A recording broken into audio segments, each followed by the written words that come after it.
komentar ulama hadis ketika melihat hadis itu, ini sebetulnya hikmah yang Allah berikan kepada umat Nabi Muhammad ketika mereka kesiangan dalam bangun tidurnya sehingga terlewatlah subuh tidak pada waktunya. Muncullah hadis Nabi, orang yang tertidur itu maka sholatnya pada saat bangunnya. Jelas pertanyaannya.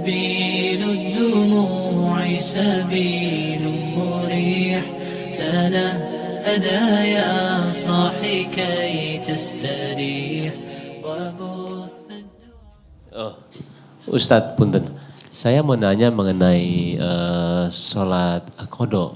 Saya itu agak bingung sebenarnya. Misalkan saya ketinggalan, kita anggap itu 2 subuh. Hari ketiga saya sholat, apakah bisa dikerjain dua-duanya dalam satu waktu? Itu pertama. Yang kedua, ketika kita beranggapan sholat subuh ketinggalan. Nah itu kita mendingan, misalnya saya bangun jam 8. Saya lebih baik sholat besoknya atau saya sholat subuh jam 8? Baik. Ya, itu aja. Terima kasih. Kasus kedua itu terjadi bahkan di lingkungan Nabi. Gitu. Dan kesiangan Nabi. Ya, tapi hikmahnya kata para ulama, mudah bagi Allah menjadikan Nabi tepat pada waktunya bangun dan sholat. Tapi ditetapkan, diizinkan oleh Allah siang itu bangun untuk menjadi petunjuk bagi umatnya yang kesiangan bangunnya. Suatu ketika Nabi sedang dalam perjalanan lalu istirahat. Istirahat menjelang subuh. Ya biasa rutin tahajud, biasa diperintahkan kepada Bilal bin Rabah radhiyallahu taala anhu. Bilal, kamu jaga. Kata Bilal, ya Rasulullah saya ikut tidur aja. Nanti saya bangun pas subuh azan. Kamu jaga, kamu lelah. Enggak ya Rasulullah, saya siap. Katanya. Tidur akhirnya. Begitu bangun terasa sinar matahari sudah kuat. Ya. Nabi bangun kan, celaka kamu Bilal katanya. Bilangnya jaga, tapi ketiduran ya kan.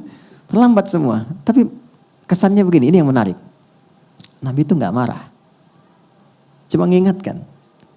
Tempatkan setiap hal itu sesuai dengan porsinya. Jangan memaksakan pada sesuatu yang mungkin kita tidak bisa menanggungnya. Kalau mau melakukan sesuatu, tauhidkan dulu pada Allah supaya Allah jaga kita.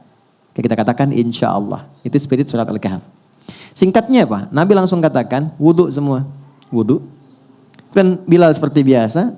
Ya, adzan, iqamat, selesai semuanya. Yang paling menarik apa? Sholat sunnah dulu. Lalu dilakukan sholat subuh pada saat itu. Berjamaah. Itu adalah jawaban terbaik yang memberikan cara. Komentar ulama hadis ketika melihat hadis itu. Ini sebetulnya hikmah yang Allah berikan kepada umat Nabi Muhammad ketika mereka kesiangan dalam bangun tidurnya sehingga terlewatlah subuh tidak pada waktunya. Muncullah hadis Nabi, orang yang tertidur itu maka sholatnya pada saat bangunnya. Jelas.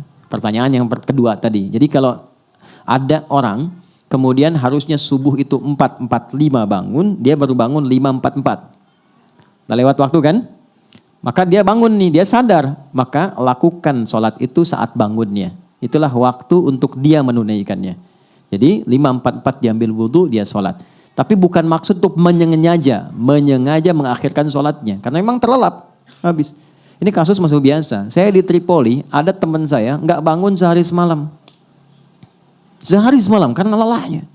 Didorong, digoyang, nggak bangun-bangun. Kita mau jatuhkan dari atas kan nggak mungkin. Ini di level di flat di atas. Dia diam sampai bangun. Begitu bangun dia sholat, mengkodok semua sholatnya. Dia lakukan pada saat itu. Itu hadisnya ada. Jelas ya?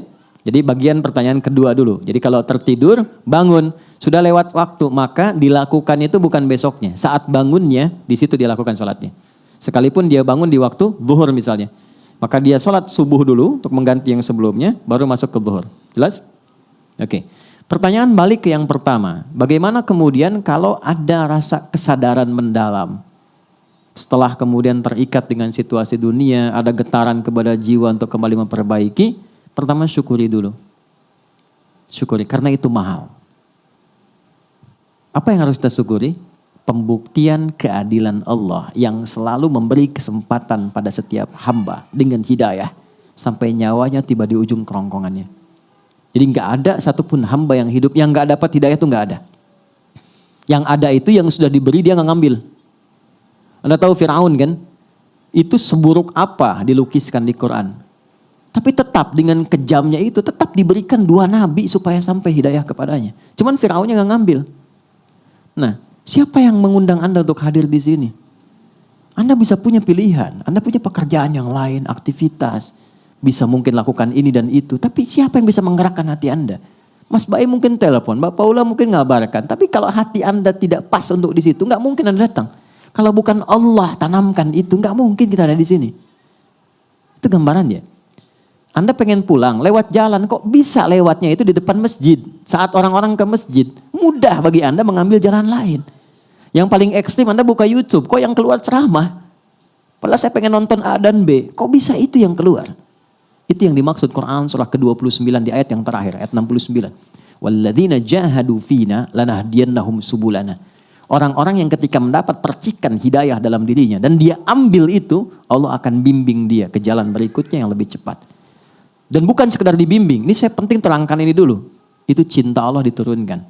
Jadi Allah itu paling cinta. Kalau ada hamba salah yang sadar dari kesalahannya, lantas dia meniti jalan kesolehan untuk bisa menutup salahnya. Itu langsung turun ayat, Quran surah kedua, ayat 222.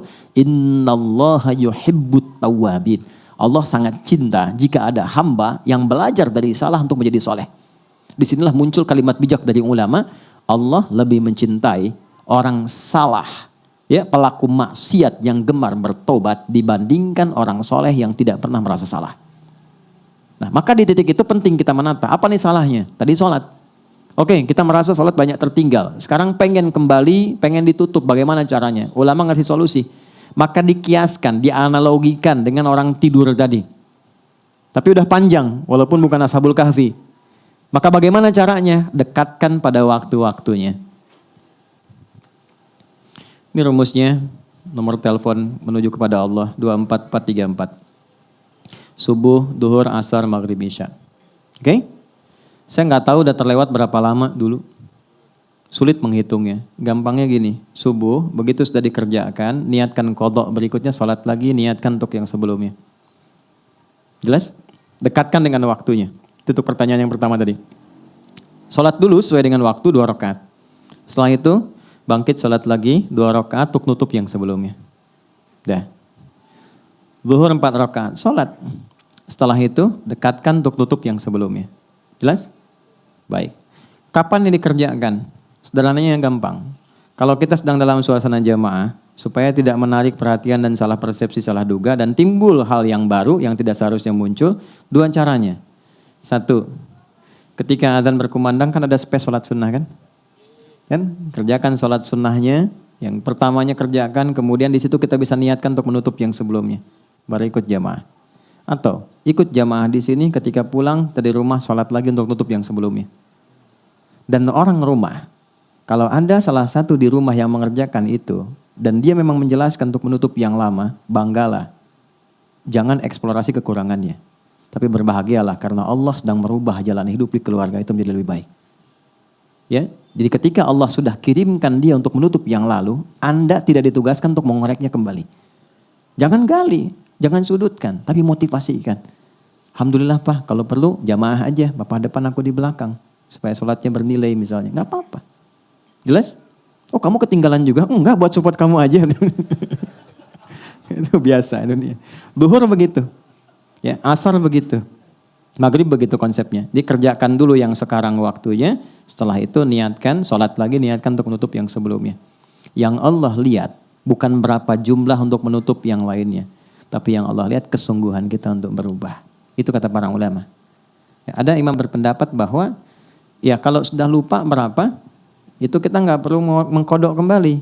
Cukup perbanyak amal soleh yang beriringan dengan itu. Misalnya sholat sunnahnya, kalau di harta tambah sedekahnya, malam tahajudnya. Itu pendapat saja. Tapi Imam Syafi'i dan beberapa yang lain untuk memudahkan silahkan niatkan qadha. Karena prinsip jawabannya itu sama, menunjukkan kesungguhan untuk berubah. Itu poinnya. Jelas ya?